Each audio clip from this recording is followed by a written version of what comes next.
people of the world and beyond. Today, we're going to be talking about meridian lines, acupuncture points, and pressure points, and how they all coincide with each other. In traditional Eastern medicine, they practice the art of acupuncture, and that's where someone puts these really tiny, thin needles in certain points and parts of your body that coincide with meridian lines.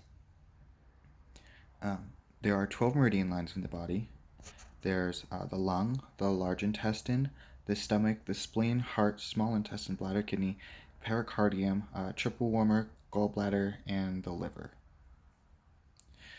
And they're kind of like chakra points, except instead of having one center of energy, they're like a continuous flow of chi, spelled QI, that runs down certain parts of your body.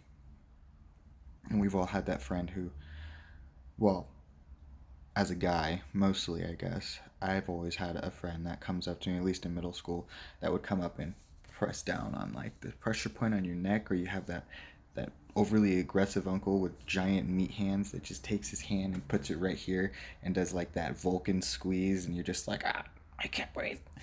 Um, but yeah, that's practically what the meridian lines are. Now, there are certain energy points where the chi comes up out of the body, and that's where acupuncturists will lay the needles down to kind of, sometimes they're dormant and they lay farther down, and it creates a blockage of energy that's unable to flow, and it could lead to, because all of these meridian lines relate to specific organs and parts of the body, just kind of like the chakras do. So they would put needle points in specific points or parts of the body where the meridian lines would come up and the chi would be present, or I guess it would be not present, and that's what they're trying to figure out by placing all these needles all over your body.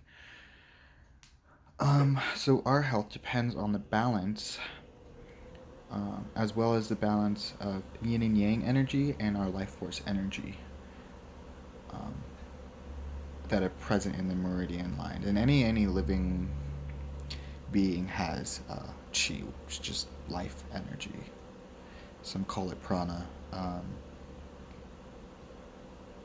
These lines, they're like veins and arteries that run throughout our body, just energetically speaking. Now, modern Western medicine refuses to recognize the importance of acupuncture. There are a lot of people that say it works. A lot of people probably say that it doesn't work for them. But if you just stay with me here real fast. So, modern Western medicine refuses to recognize the importance of acupuncture, which stimulates these energy points or pockets. However, they do understand and accept the weaponized version of it, which is very present in a lot of martial arts, if not most martial arts fighting styles, um, which includes hitting specific pressure points in the body to incapacitate, knock unconscious, or disable an assailant. So most pressure points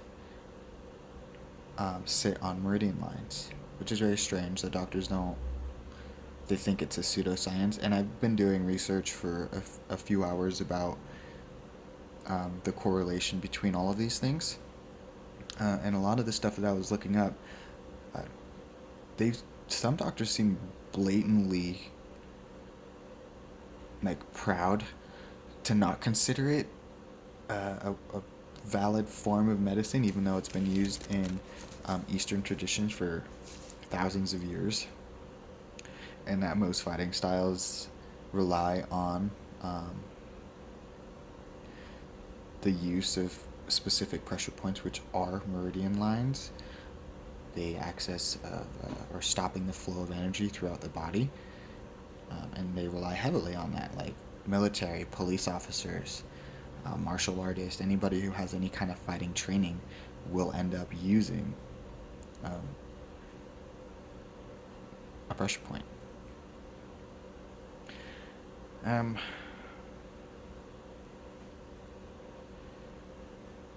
so yeah, speaking of, I mean, it's probably the most common, honestly. Um, I think probably one of the most overlooked aspects of probably medicine that just a lot of people seem to use and have access to.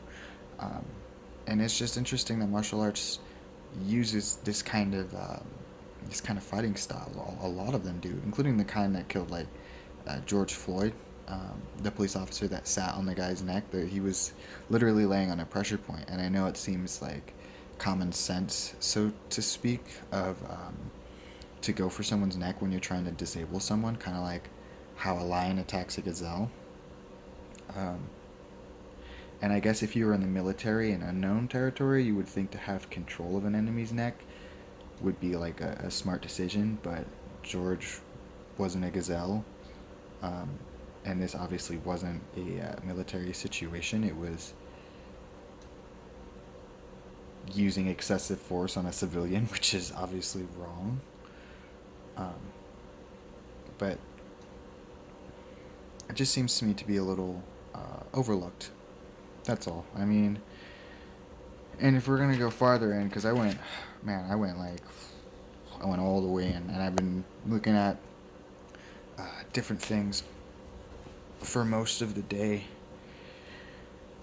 So I looked at meridian lines for a human being, but there are actually meridian lines on the planet too, and they actually exactly mimic um, the meridian lines in our holographic form or our physical three-dimensional bodies. Um, and it's actually pretty crazy. And they're actually called ley lines. I'm gonna end up doing a second video, probably the second part to this video, because there's just too much information in how it coincides with the tree of life. Not the Sephiroth. Sephiroth is the tree of life seems to be like a tool of ascension for spiritual enlightenment using good, and the Sephiroth, which is like the opposite or the egotistical version of the tree of life that resorts to seeing yourself as a god or a goddess in the sense of it's more of a descension. But there are a lot of enlightening ideas going down that path. Not saying that it's wrong or anything. It's just opposite of what we're looking for, and I can explain that as well. It's just the tree of life and the components. They all just seem to line up perfectly with everything that I've been talking about, and just sitting here doing research about it seems to be pretty interesting, especially how certain wonders of the world are on ley lines, if not all of them. And I'm not talking about the Lady Liberty. I'm talking about like the pyramids of Giza, Aztec pyramids. The what do you call those? Island heads, Easter Island heads. They're all, even Bermuda Triangle. They're all on energy pockets of the planet. Um, so of course, so within, as without, or as above, so below. It seems that the microcosm and the macrocosm are very prevalent in some of the research that I've just been doing today, and how it seems to reflect our inner and outer physical three-dimensional bodies. Anyways, that's about 10 minutes. I think I got everything on here. It was supposed to be just a really quick video.